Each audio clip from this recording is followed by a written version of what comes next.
The following episode is brought to you by A Beginner's Guide to Nutrition. Are you struggling to create healthy eating habits and maintain a healthy lifestyle? Do you find it challenging to know what to eat and when to eat it?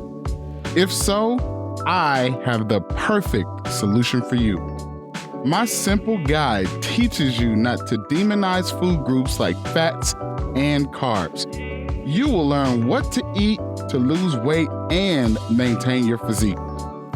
You'll also discover how to build muscle, endurance, and strength. Taking accountability for your lifestyle is one step in the right direction. Learning to rehabit ourselves and eating this, not that, will also help you become the best version of yourself.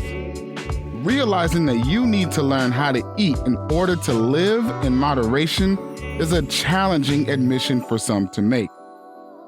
The ability to determine that skipping breakfast sets you up for bad food decisions throughout the day sets you up for success in your fitness journey. But that's not all. After you've learned to create healthy habits and food choices, this book doubles as a food journal. This enables you to meticulously track your meals and have a quick reference on what foods to eat, all in the same place. This is a blueprint to create a newer and healthier you. Don't wait any longer to take control of your health and wellness. Order my guide today and start becoming the best version of yourself. The link will be in the show notes.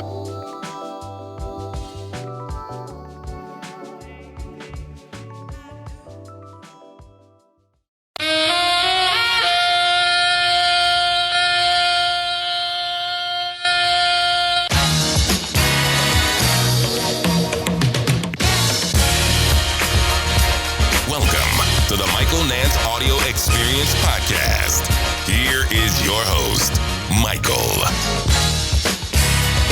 Hello, and welcome to the Michael Nance Audio Experience podcast, where I discuss the most interesting topics in professional sports leagues from around the world. And you know what? If you're new here, I'm your host, Michael. On today's show, I will be discussing the Lamar Jackson franchise tag issue and Leo Messi to the MLS. Let's jump into this. So let's get started with Lamar Jackson's contract situation. So the Baltimore Ravens have just placed the non-exclusive franchise tag on Lamar Jackson, meaning that any team can legally negotiate a deal with him, and then the Ravens will have an opportunity to decide if they will match that contract or let him walk. I think the Ravens messed up big time here by not reaching an agreement before the season started last year. They had the season where he was hurt for a decent chunk of the year, and it proved his point about how bad they needed. This is just a glimpse of what life is going to be like without me. Right? They knew what the formula was for winning the Super Bowl. I think it's been clearly laid out and defined for a while now. And that formula is win early while your young franchise quarterback is on his rookie deal. And then you can spend big at other positions on the roster. It's the formula since Russell Wilson was in Seattle. I think that was really the time that formula was proven to work. And you know the NFL is copycat this, copycat that. And the most recent example of a team going all in on that strategy is the Los Angeles Chargers and Justin Herbert, how they loaded up last year, because that was also the last opportunity of his rookie deal. They were really, really trying to do it while he was on the cheap, because once they got to pay him, they'll never have a chance like that again to load up their roster. Also, another team that's tried this formula and we're still yet to see the fruits of that is Jacksonville with Trevor Lawrence to some degree. Now, they haven't gone and got the biggest names, but it's not for lack of trying. But you know what? Since the Ravens have missed that opportunity, since that window has clearly closed and now it's time to pay up, the Chiefs' Patrick Mahomes, he signed a 10-year, $450 million deal.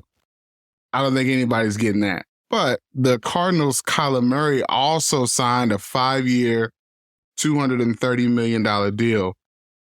And the Ravens believe that those particular contracts are the ones that set the market. But until it's time for the owners to fork over the cash, rookie contracts offer the best opportunity for them to invest their dollars in other areas and positions of need, such as scouting and free agency. So I am of the belief that they should pay him exactly whatever it is that he wants, because they cannot replace somebody as dynamic and game-changing as him. No quarterback coming out in the draft, nor any quarterback that's available in free agency can do what Lamar can do. I'm going to hit you with some facts, some indisputable facts. 8 of 14 quarterbacks on rookie contracts made the playoffs. In contrast, 6 of 18 QBs on non-rookie contracts made the playoffs.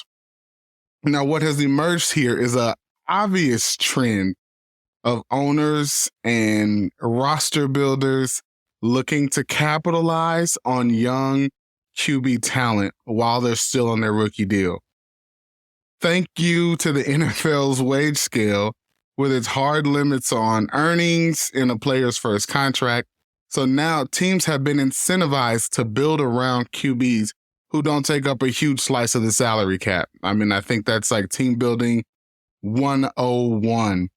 It creates the ability to put highly talented players around the quarterback without sacrificing a quarter of your salary cap to that one position. Now, Mahomes is the most recent quarterback to win a Super Bowl while still on his rookie deal. But after signing his huge extension, the team has had to reshuffle, so to speak, in certain spots just to make the salary cap work. That also has you having tough conversations about restructuring deals with current players who are on the roster but aren't performing. But the team, they've made those cost-saving moves. And what does that mean? That means they trade away Tyreek Hill to the Dolphins. The team, granted, the Dolphins gave him $120 million. The Chiefs didn't have that to commit to that position when they had so many needs. The biggest need being shoring up that offensive line. But the Bengals, also one of the lowest valued NFL franchises with one of the lowest payrolls in the league, are also attempting another title run with Joe Burrow while he's still on his rookie deal. So they are also going to need to load up in that fashion. But I believe that they just don't want to pay Lamar Deshaun Watson money. The Ravens believe that the Mahomes contract and the Kyler Murray contract set the market. Lamar believes the Deshaun Watson deal set the market with a fully guaranteed $250 million contract.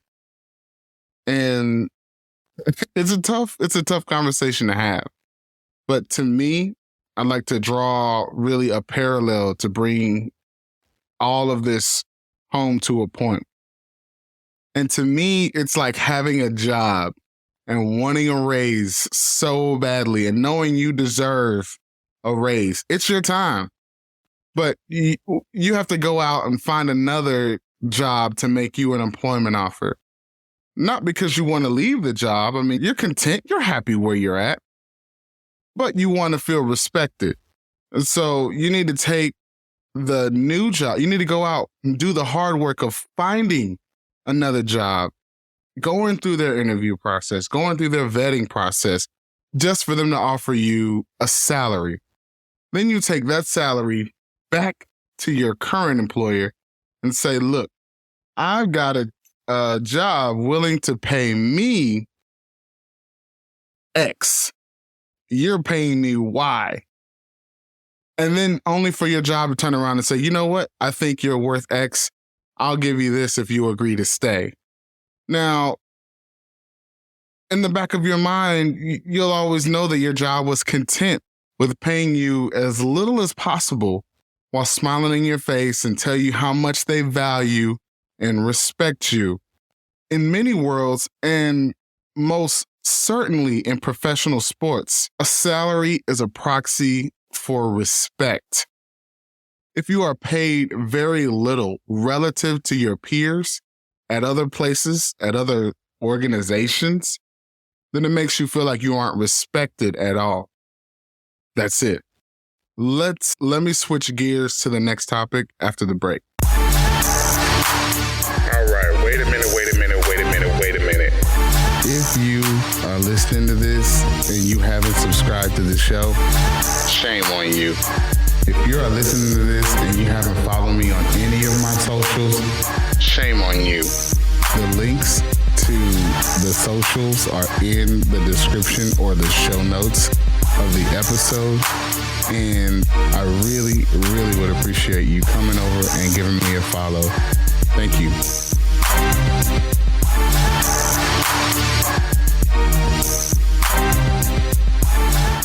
All right. Welcome back to the show. Here's my opinion. I don't believe that Lionel Messi is coming to the MLS under any circumstances. I believe it's going to take more than promises of future ownership of a franchise to make Messi come. Hear me out with this. David Beckham had negotiated in his 2007 contract with the LA Galaxy that he could own an expansion franchise for $25 million. But again, that was in 2007. In 2013, NYCFC paid $100 million to start the franchise NYCFC. So we can see why in 2020, why that deal was such a sweetheart deal. But again, if you adjust for inflation, that would be, you're telling Messi that he could have a franchise for $36 million in today's money. I still don't believe that to be sufficient enough to get a player of Messi's caliber.